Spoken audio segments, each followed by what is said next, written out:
Welcome, Rabbi Chaim Eisen, and all of you who are tuning in to El Shaddai Ministries. We're just so excited to have Rabbi Chaim Eisen all the way from Israel to talk about the festival of Purim. We know what happens to the fathers also happens to the sons. So we also know that history always repeats itself. And we're so excited to have Rabbi Chaim Eisen here with us as we discuss the importance of the festival of Purim found in the book of Esther. Rabbi, hello, great to see you. Shalom, it's great to see you again. Yes, share with us all the exciting things that you have for us about Purim. Oh boy, how much time do I have? Do I have all the days from now to Purim to talk? Because a lot of exciting things about Purim. I love it. Okay, well, I'll try to control myself. So this is definitely one bizarre holiday. And maybe as a good starting point, an example of how bizarre it is, I'd like to make note of a custom. It's a relatively recent custom, meaning that it is first mentioned in the 15th century. And, for us, 15th century is just like yesterday. The custom of masquerading on Purim. Just as the historical background, the custom, as far as I can tell, is first mentioned by Rabbi Judah, son of Eliezer of Mainz, who was born in Mainz, Germany around 1408, expelled together with the rest of the Jewish community from Mainz in 1462, after which he served as rabbi in Padua, Italy, and died there in 1508. So we're talking about an extraordinarily long lifespan. Within a year of his death, during fighting near Padua, his grave was destroyed and lost. During the same fighting, most of his writings were deliberately torn and burnt. And despite this lifetime of 100 years of scholarship, we only have 16 fragmentary responsa, answers to questions about the Torah and about how to practice it, that survived. And in responsum number 15, he writes regarding the matter of wearing masks, that young men and maidens, the old with the young, are accustomed to wear on Purim. Weird. Some people might think that it's like a Jewish or biblical Halloween. Right. And, a lot of the costumes that don't get sold in America on Halloween end up on sale here before Purim. But, inevitably, all these customs have to be rooted in the one book of the Bible that talks about Purim, the book of Esther. So my first question is, who do we see masquerading in the book of Esther? Note, there are a few right answers to this question. So, of course, you can see the verses in front of you. The first one who masquerades in the book of Esther is Esther. That's right. In chapter 2, verse 10, Esther had not told of her people nor her kindred. And again, in verse 20, Esther had not yet made known, had not yet told of her kindred nor her people, because Mordechai charged her not to tell. So Esther is masquerading as if she isn't Jewish. Who's the next one who masquerades? Well, when you get to chapter 8, there's a number of masquerades. First, Mordechai is masquerading as royalty. Mordechai went forth from the presence of the king in royal apparel of blue and white, and so on. But also, in verse 17, we read, and in every province, every city, whithersoever the king's commandment and decree came, the Jews had gladness and joy, a feast and a good day, and many from among the peoples of the land professed themselves Jews. So it's kind of interesting that in chapter 2, Esther is masquerading as if she isn't Jewish, and in chapter 8, the people of the land who aren't Jewish are masquerading themselves as if they are Jewish. And of course, inevitably, we appreciate that in chapter 6, the question of masquerading is really central. When the king asks Haman, what shall be done until the man whom the king desires to honor? And Haman figures it's talking about him. And what does Haman suggest? Dress me up as the king. Of course, then the king says, I wasn't talking about you. I'm talking about Mordechai. Right. So it's all about masquerading. And while all of this is definitely true, and dressing Mordechai is a major theme in chapter 6, if we ask ourselves, what's all this masquerading really about? So I'm going to make two critically important observations. One that pertains to the land of Israel. How many times does the land of Israel, that central platform of all of the Bible, appear in the book of Esther? The only place that anything in the land of Israel appears is in chapter 2, verse 6, when Mordechai is introduced, who had been exiled from Jerusalem with the exile that had been exiled with Joniah, king of Judah, whom Nebuchadnezzar, king of Babylon, had exiled. You notice there's a certain word in that verse that keeps on recurring over and over again, like about as subtle as a well-aimed brick. The land of Israel is in exile. And, inevitably, when we read that the land of Israel is in exile, God says in Jeremiah chapter 12, I have forsaken my house, I have cast off my heritage. When the land of Israel is in exile on some plane, so is God. And this is an idea that we read first in Deuteronomy chapter 31, from verse 17, then my anger shall be kindled against them in that day, and I will forsake them, and I will hide my face from them. In verse 18, I will surely hide my face in that day for all the evil which they shall have wrought, in that they are turned unto other gods. And, for the Hebrew experts, this last verse is especially striking, because if you look on the Hebrew side here, I will surely hide, haster astir. Yes. It looks like and sounds like almost exactly the name of the heroine of this book. Yes. It's all about hiding. And of course, most manifestly, talk about hiding, and Pastor Mark, we were talking about this before we began. Who's really hiding in the book of Esther? How many times does God's name explicitly appear? Explicitly? Not even once. Implicitly, so the closest that we get to God's name appearing is in chapter 5, verse 4. Let the king and Haman come this day. What does that have to do with God's name? Well, again, for the Hebrew experts. In Hebrew, that's Yavo, starts with the letter Yud. Hamelech starts with the letter Hey. Vehaman starts with the letter Vav. Hayom starts with the letter Hey. Yud followed by Hey, followed by Vav, followed by Hey. That's the Tetragrammaton. God's holy name. And God's holy name appears 4 times, but never explicitly. In chapter 7, verse 7, it appears in that there was evil determined against him. The closing initials, Yud followed by Hey, followed by Vav, followed by Hey. And then another 2 times backwards in opening initials in verse 20 of chapter 1. We have Hey followed by Vav, followed by Hey, followed by Yud, in other words, in reverse order. And in chapter 5, verse 13, again, as final initials. Hey, followed by Vav, followed by Hey, followed by Yud. So, all the different permutations.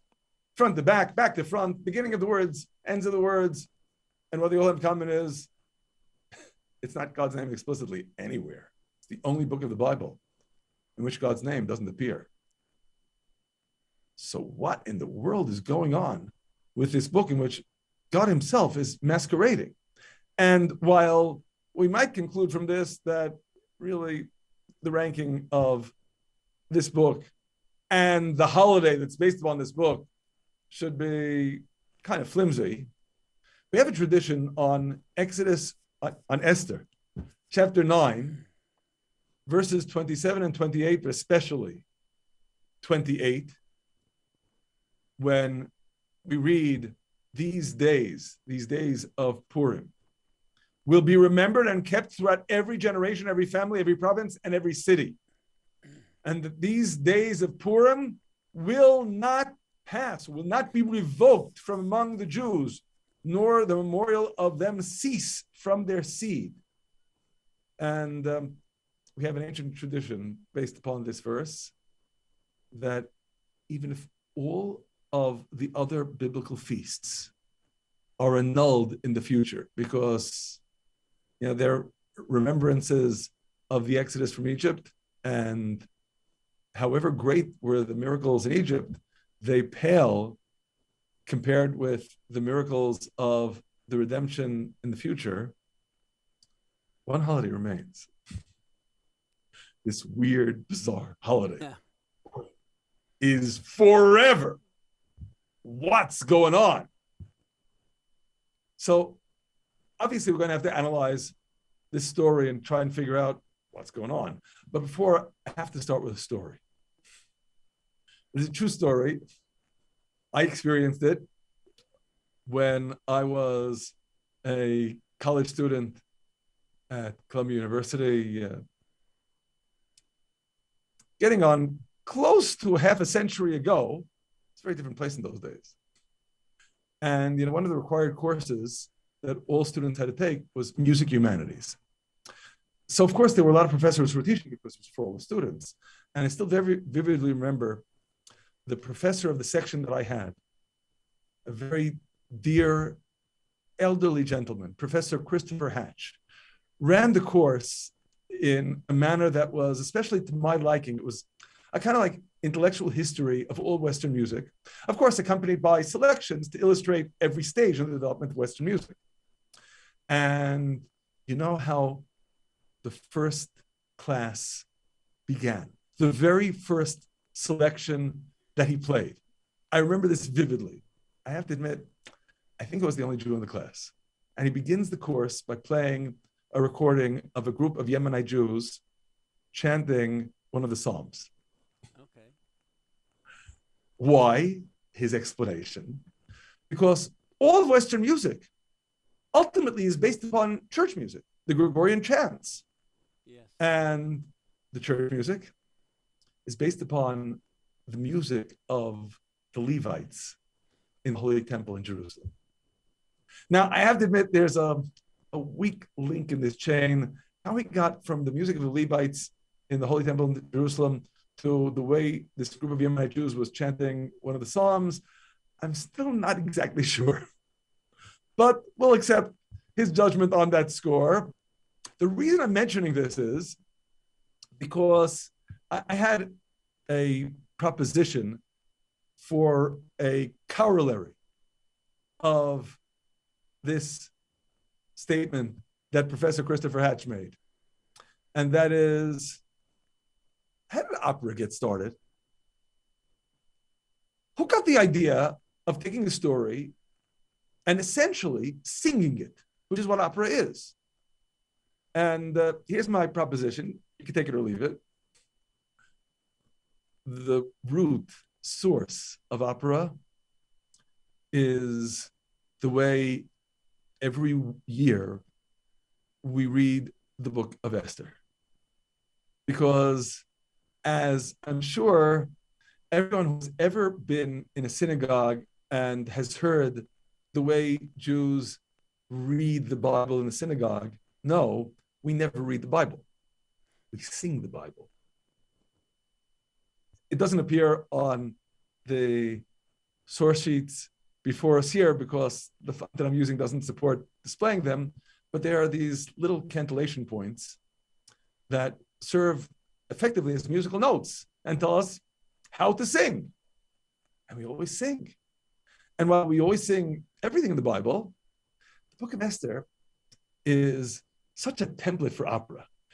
It's just one story, a pretty short story, just 168 verses. And we sing it from start to finish. And that serves as the basis for reliving this drama. And I'm mentioning this because, of course, it is a drama. And like drama always, what is so intrinsic to the presentation is you take this enormous story and you telescope it down to something that's, well, again, just 168 verses. A story that can stretch over years.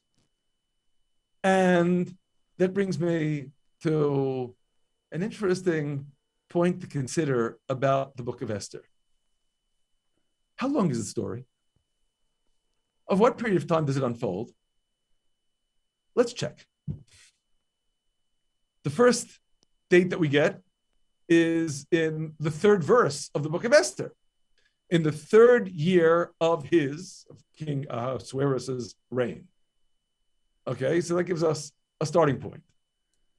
Next time we have a date, in the second chapter, that's right.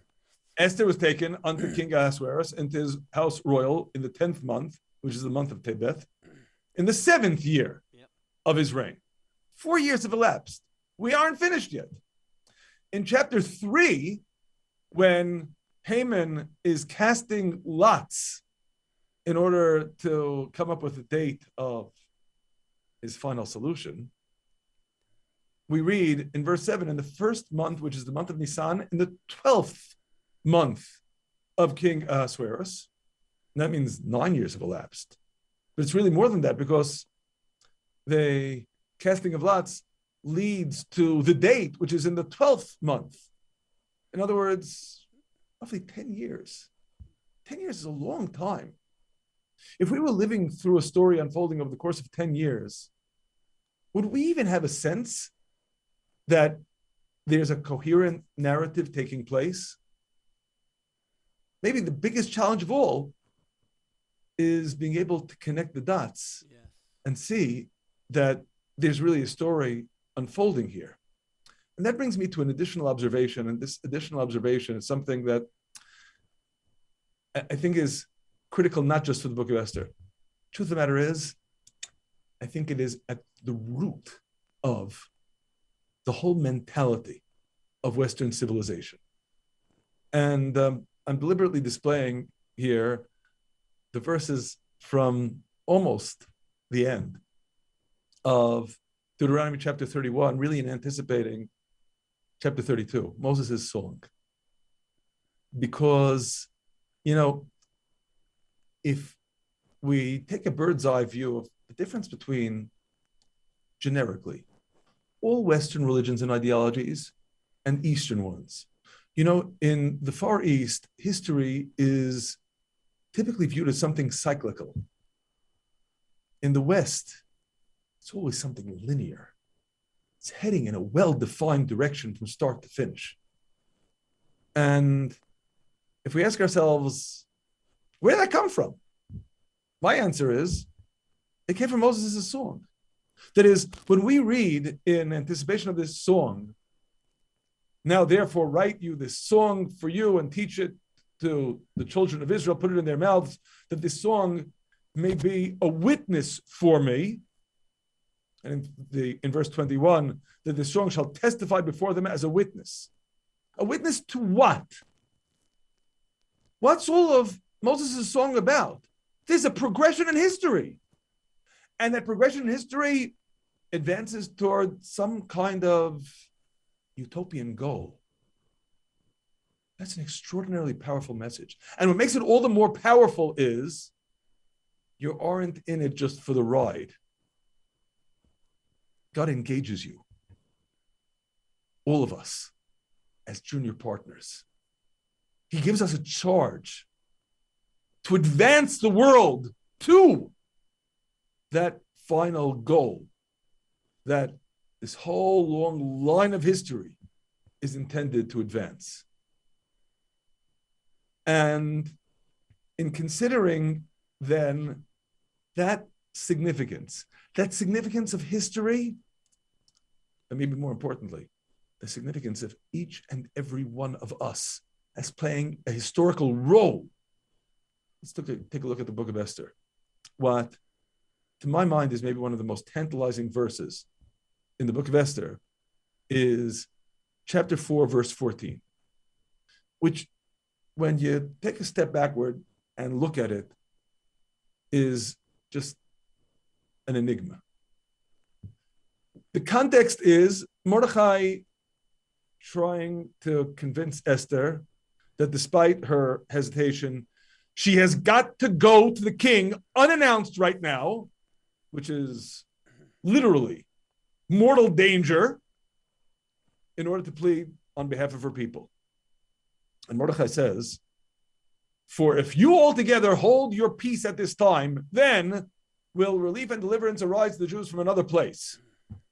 But you and your father's house will be lost.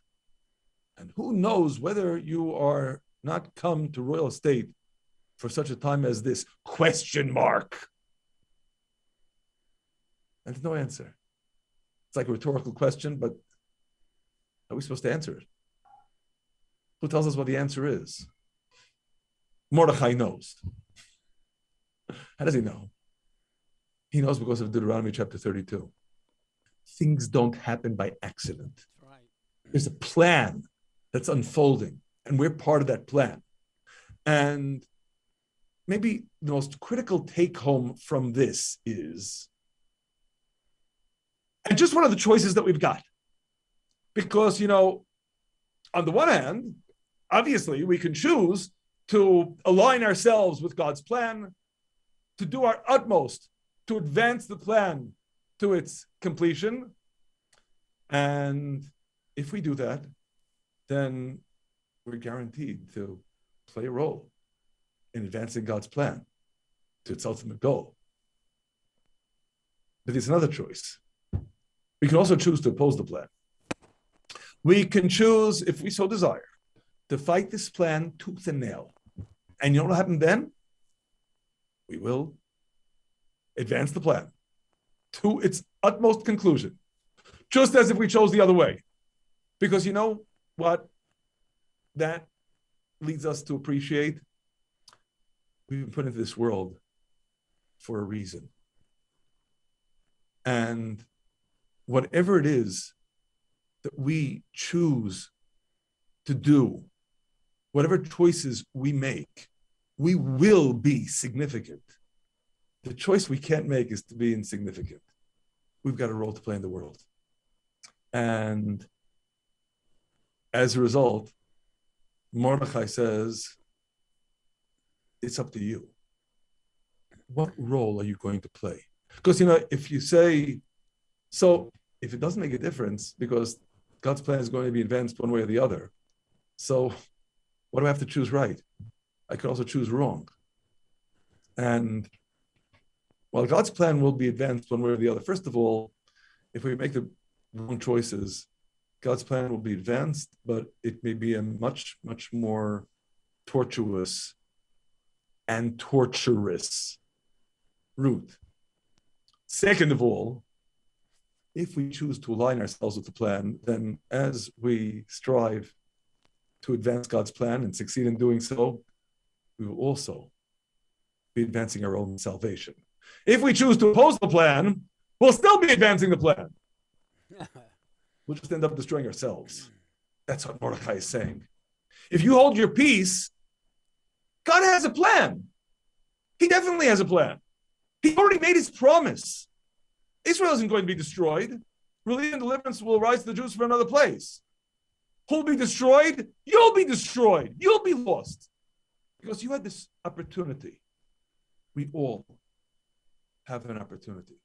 Life is all about opportunities.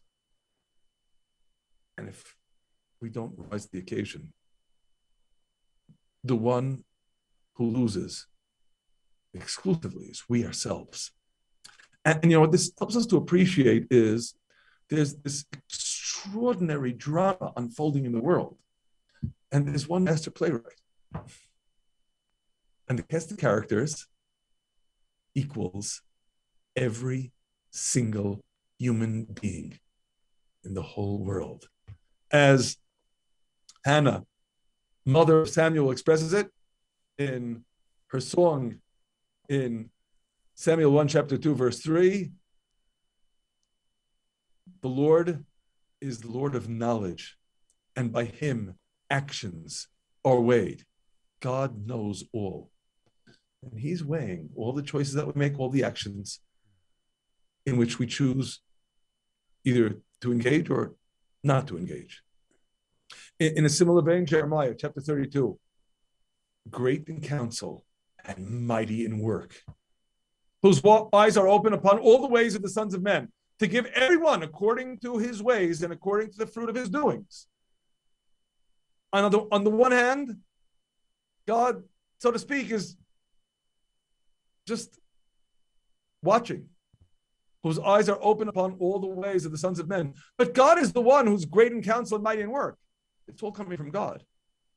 And he gives everyone according to his ways, according to the choices that we make, whether to be on God's side or on the other side. And, this brings me to a question that most people have trouble answering. But the truth of the matter is, the answer is explicit in the Bible. Who or what is the source of all evil? I'll keep on scrolling and you'll see the answer. There's only one possible answer. God says, I form the light and create darkness. I make peace and create evil. I am the Lord that does all these things. Isaiah chapter 45, verse 7. And while it may trouble us greatly to think of God as the source of evil, is there really any other possibility? Is there another source? We aren't dualists after all. And the truth of the matter is, this idea is expressed also in Amos chapter 3, verse 6, shall evil befall a city, and the Lord has not done it. And likewise in Lamentations chapter 3, in verses 37 and 38, who is he that says, and it comes to pass when the Lord commanded it not? Out of the mouth of the Most High proceed not evil and good. Everything comes from God. Everything comes from God because, again, God is the master playwright. But it's all about choices for us.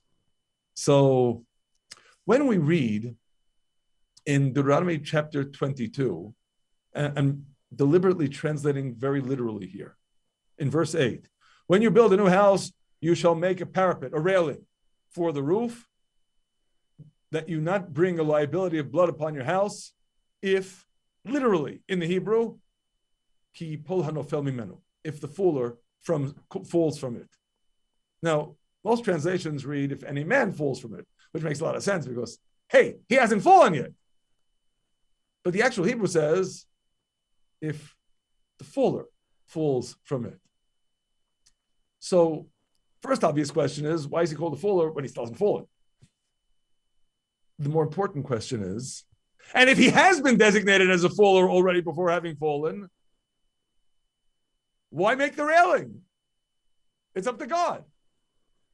If God is the one who designates him as a faller, and in some sense, we necessarily posit that. As we read in Isaiah chapter 41, verse 4, who has wrought and done it? He that called the generations from the beginning. God is the one who calls the shots. God designated this guy as a faller. So why make a railing? Again, because it's up to us what role we're going to play in this drama.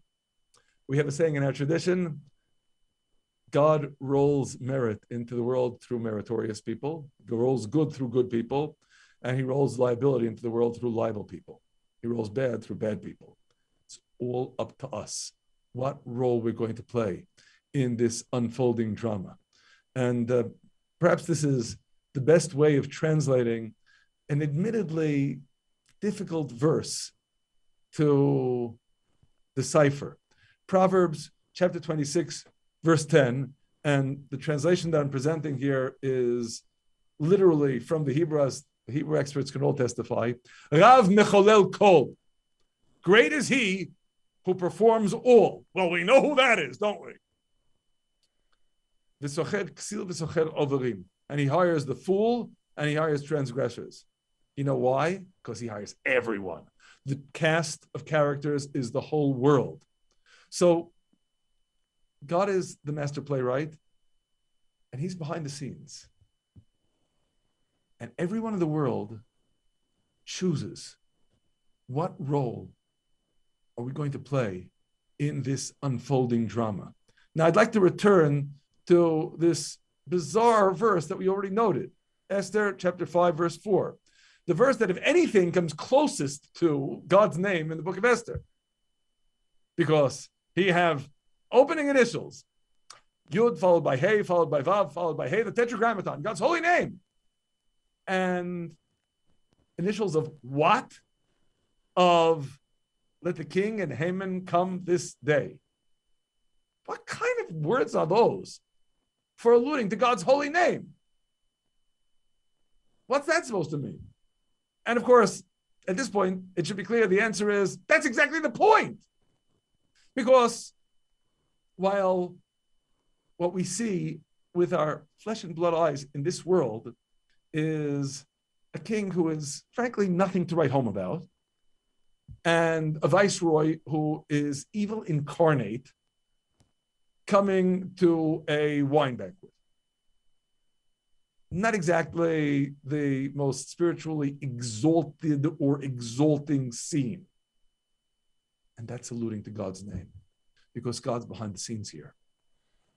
And through them, really through everyone, if we look hard enough, we'll see God's hand revealed. Remember again that intimation in Deuteronomy chapter 31 to Esther's name. I will surely hide my face in that day.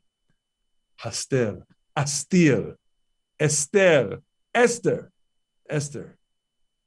All about concealment. And what's the whole message of the masquerading with which we began this whole journey? Everything's a mask. Our life mission is to strip off the masks and to recognize that when you strip off all the masks, it's all God. It's interesting to note two passages that are structurally almost identical in the book of Esther. In chapter 3, we read from verse 12, then were the king's scribes called the first month on the 13th day thereof, and it was written according to all that Haman commanded unto the king's satraps and the governors over every province, the princes of every people, and so on and so forth.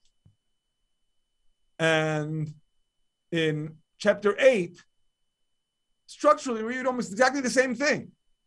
Then the king's scribes were called at that time in the third month, which is the month of Sivan. And there was written according to all that Mordechai commanded concerning the Jews, into even to the satraps and the governors and the princes of provinces and the 127 provinces and so on and so forth. Structurally, the verses are almost identical, except of course they're polar opposites. Because in chapter 3, the one who has the king's signet and is calling the shots is Haman. And in chapter 8, of course, the one who now has the king's signet and is calling the shots is Mordechai. And in chapter 3, the letters that are being sent are to destroy, to slay, and to cause to perish all the Jews, both young and old. And in chapter 8, it is to grant the Jews the right of defense to destroy, to slay, and to cause to perish all the forces of the people and province that would assault them. So why structurally is the story presented in almost exactly the same terms in both of these passages when it's diametrically opposed messages? Well, because really deep down, chapter 3 is not about Haman. And chapter 8 isn't about Mordechai.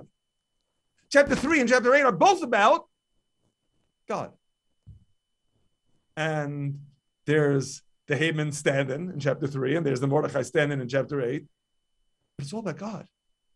It's all about a drama that is unfolding in history that's conveying to us a deep message about how we're supposed to relate to everything that's happening in the world. And that leads us to a couple of take-home messages. I'd like to focus on 3. because I realize our time is limited, but what do we need to take away from all this? First message. In Haman's indictment in chapter 3, we read, and Haman said unto King Ahasuerus, there is a certain people scattered abroad and dispersed among the peoples in all the provinces of your kingdom. And that's an indictment. You know why it's an indictment? Because if people are scattered and they aren't together, there's no way they can sense that there's a deeper underlying mission that binds us all together. That we really are just a cast of characters for a divinely ordained drama. So what's the antidote to there's certain people scattered abroad and dispersed? When Esther bids Mordechai to gather everyone together in chapter 4, verse 16, as a prelude to her going to the king unannounced, go gather together all the Jews that are present in Shushan. It's not merely getting together for a party. Fast for me, neither eat nor drink 3 days, night and day. Pray to God. Commune together. Connect with the divine source. Because that's what it's all about. Recognizing that, hey, the whole world is one big masquerade party. And we've got a mission to strip off the masks and appreciate that under the surface, it's all God. And, you know, this has a practical expression in the way we observe Purim to this day. And it's also something that we read in the book of Esther.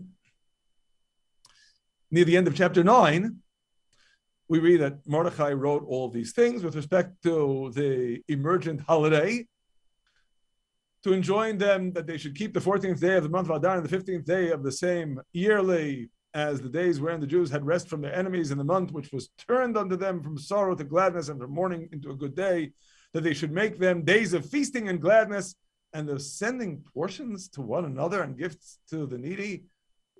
Sending portions to one another, what's the idea? How's that a form of celebration? We don't have that at any of the biblical holidays.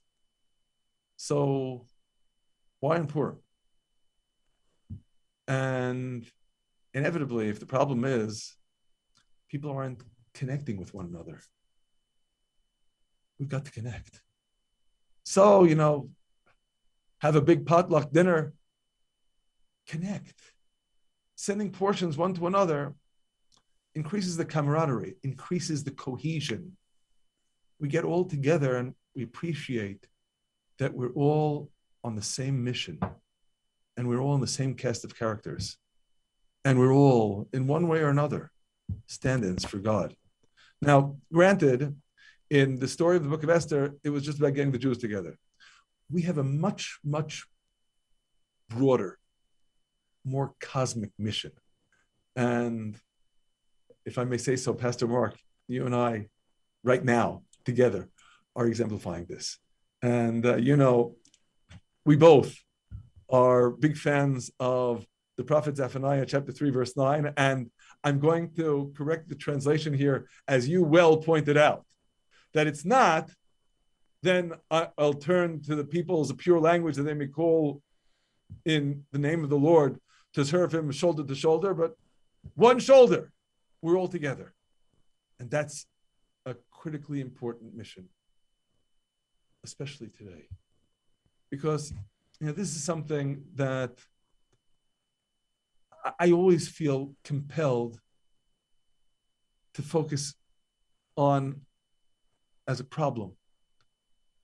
We realize the world is arrayed nowadays into forces of godliness and godlessness. Those who are standing with God and those who are standing without God. And, you know, what worries me is not that the other side seems to be in the majority, because, hey, we know that when we're with God, we're always in the majority. But if we ask, which side seems for the most part to be better organized and more united? Ouch. Because those who are standing with God often have a lot of trouble standing with one another. We throw up ramparts between us. Walls divide us. We need to take those walls and tear them down and make them into building material for building bridges between us. And that's what I believe God is summoning us to do right now. Not to create some kind of new age world religion, blah, blah, blah. And not because we're going to do some kind of kumbaya and everyone will be happy. But to recognize when we stand together with the word of God, you realize we have such a profoundly powerful platform that we're standing together on. There's so much more that unites us than that divides us. And the moment we appreciate that message, the whole world changes. Exactly. So that's take home number one. Take home number one is stripping off the masks means also stripping off the veneer that convinces us that we're so different from one another, because we're not so different from one another. We're striving to be humble servants of the same God of the Bible. Yep. And, well, we'll each do it in accordance with the pathway that God gave each of us. And God didn't do a one-size-fits-all, because the utmost mission for each and every one of us is to come to him, but we're coming from different places. So, of course, our loving Father gives us different routes to take to him.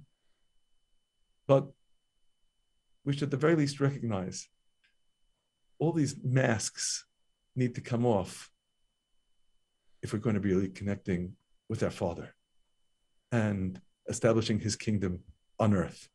And that brings me to second take home. Second take home, before I introduce Isaiah chapter 65 story.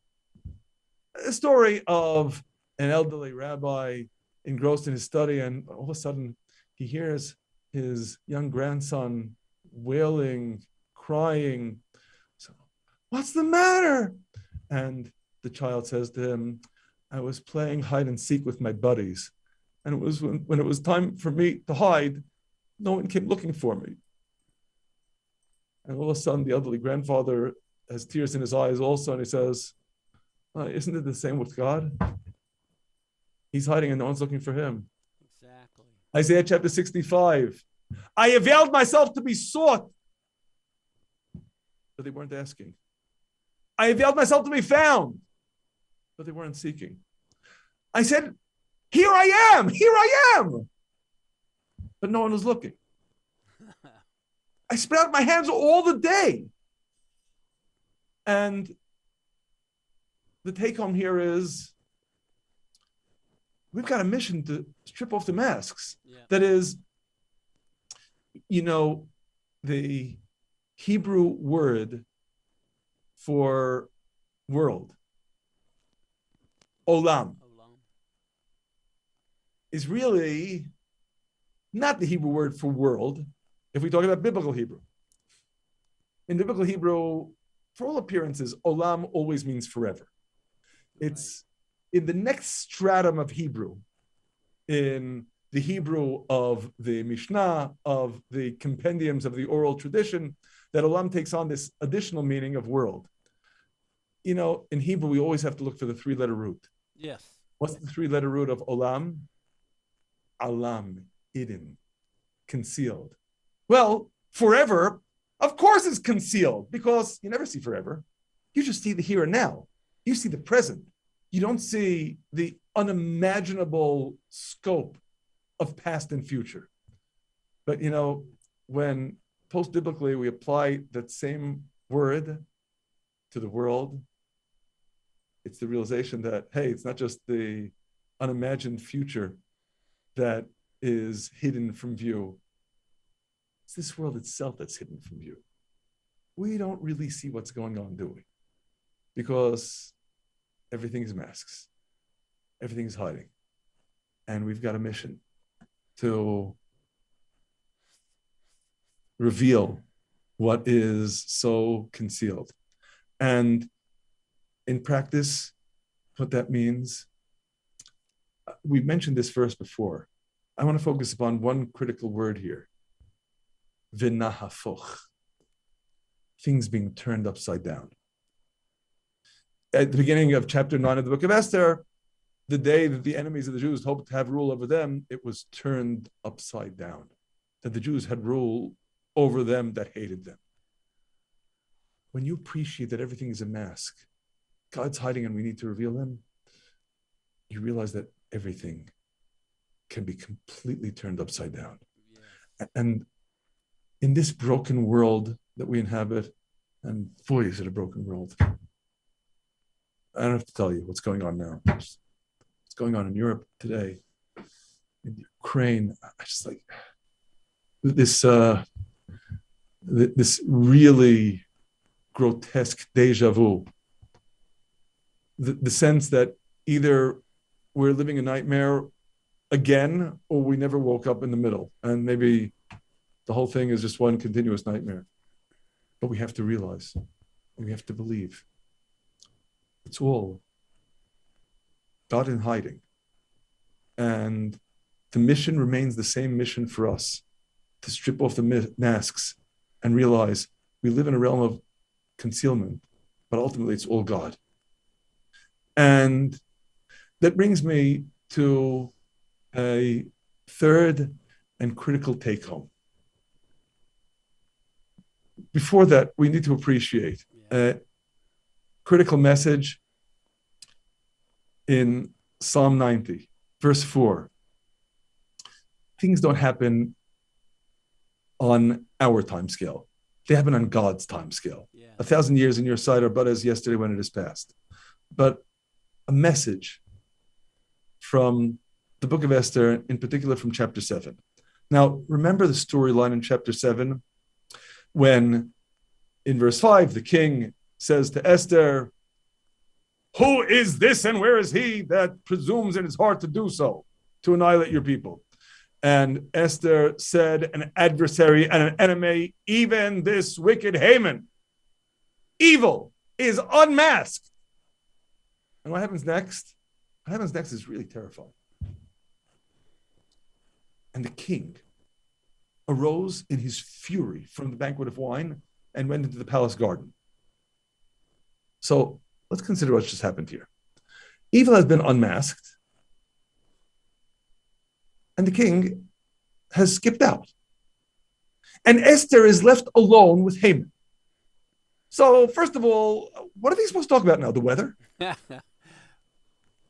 And just consider how terrifying this must have been for her. Yeah. She's just unmasked him as the adversary and the enemy, and there's no one to protect her.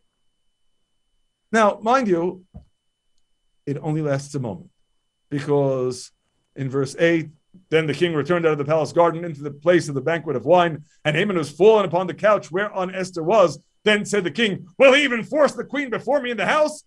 As the word went out of the king's mouth, they covered Haman's face, and Haman is in masquerade all the way to the gallows.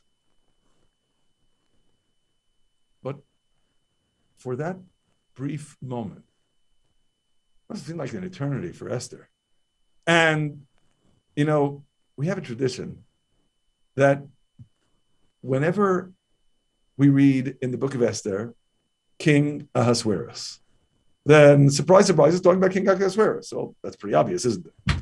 But wherever it just says king, and a lot of times it just says the king, well, of course it also means him, but it also means the supreme King of Kings. It means God.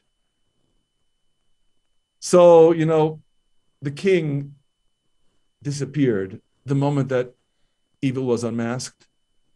And we already know that that moment can last for a millennium. And you're looking for God and you don't see him. And until God has come back, so to speak, you think he's out of sight, gone. He's never gone. That's right. But it's a masquerade. He's hiding. And that challenge becomes a central challenge in order to be able to deal with evil until, and the end, the personification of evil in the story of the book of Esther, of course, Haman, is finally given his just deserts. And maybe I realize the hour is late, so I'm not going to go through all these sources inside. I don't want to overstay my welcome, but getting back to what we mentioned at the outset about the story of Esther and the celebration of Purim being forever, even more than the miracles of the Exodus? Well, as we read in Micah chapter 7, as in the days of your going forth out of the land of Egypt, I will show him marvelous things. In the redemption of the future, we'll see such wonders that however great the miracles of the Exodus were, the miracles of the last redemption pale compared to the miracles that God will be bringing to bear in the future. And may we see them with our own eyes. As Jeremiah expresses it in chapter 16, therefore, behold, the days come, says the Lord, that it shall no more be said, as the Lord lives, that brought up the children of Israel out of the land of Egypt, but as the Lord lives, that brought up the children of Israel from the land of the north and from the holy lands, whither he has driven them, it'll be even greater.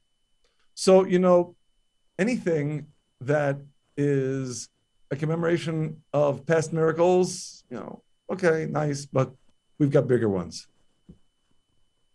And over the course of human history, we see greater and greater miracles of God's salvation.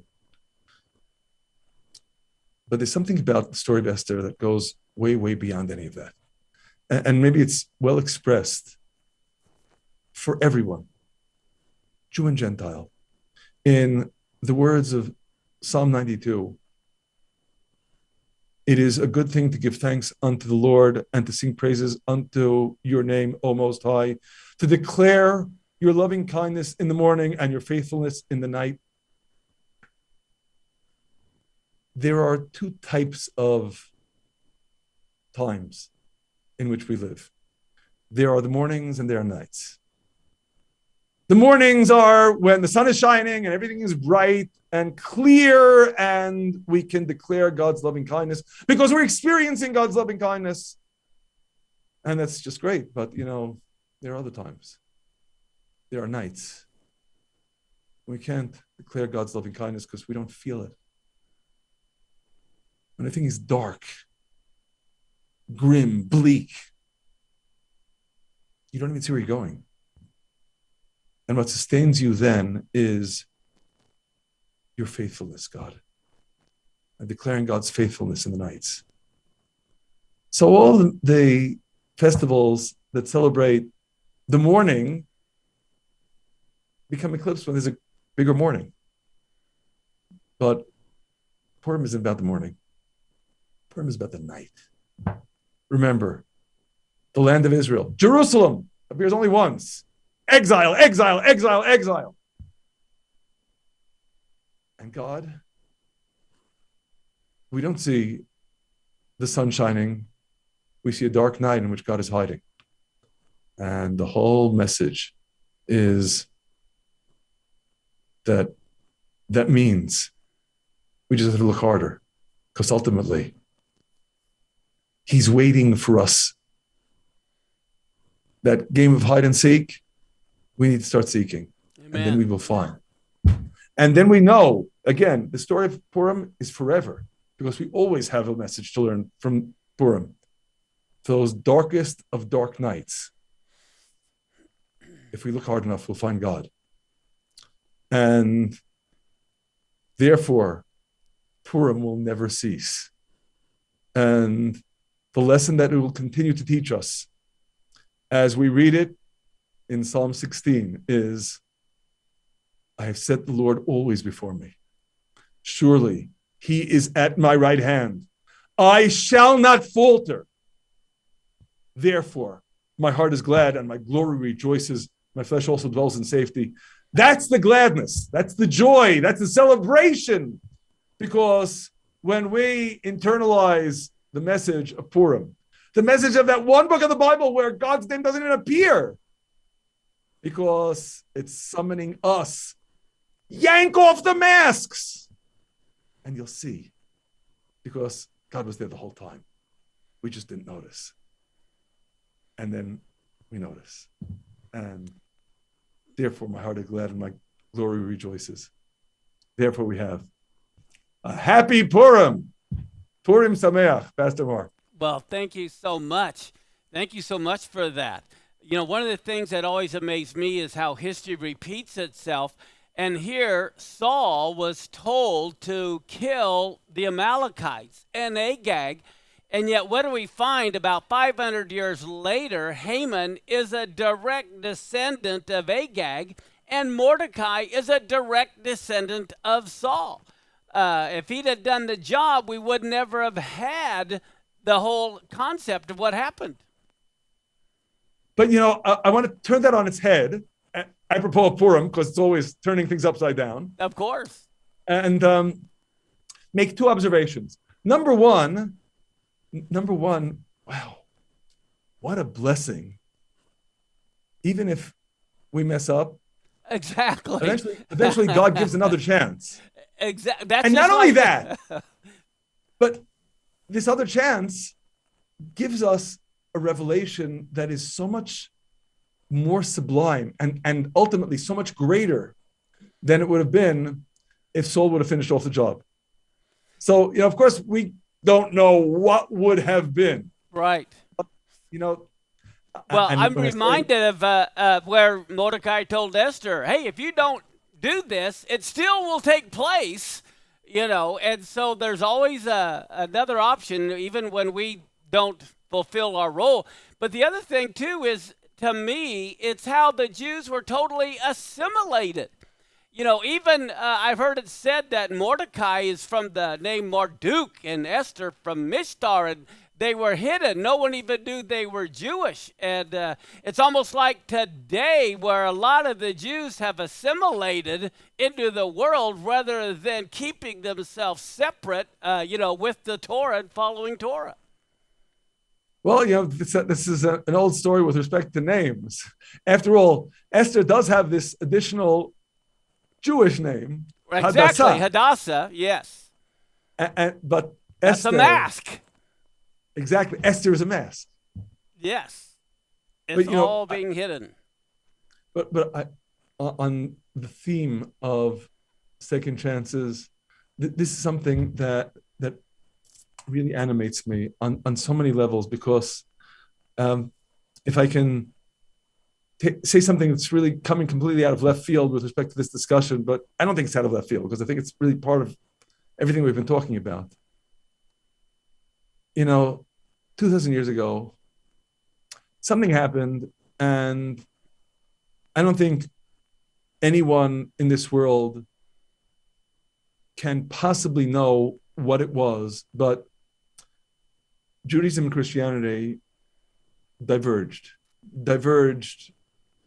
to such a degree that we experienced 2 millennia of utter estrangement or worse. And I think here too, God is giving us a second chance. Amen. Amen. And boy, I don't want to wait another 2 millennia. Me either. Mess up this time. Well, thank you. And that is why we have one shoulder together. That's right. That's right. And Hashem is our Father, and may we be united in Him. And I just thank you so much for all of your wisdom and all of your insight. We'll have to do this again. Amen to that. Absolutely. Amen. Thank you so much for your hospitality, Pastor Marcus. You're inviting me into this house, even as our main over here in Jerusalem, is just such a tremendous, tremendous blessing. God bless you. Thank you so How very, do very people, let's close with this, how do people contact you? Tell us about your website, where they go. Zion Bible Studies, as one word, .org. That's all there is to it. All right. Well, thank you so much. I'm looking forward to doing this again. Amen. God bless you. Shalom. And most of all, to everyone. All Purim right. Sameach. Yes. Happy Purim. Thank you.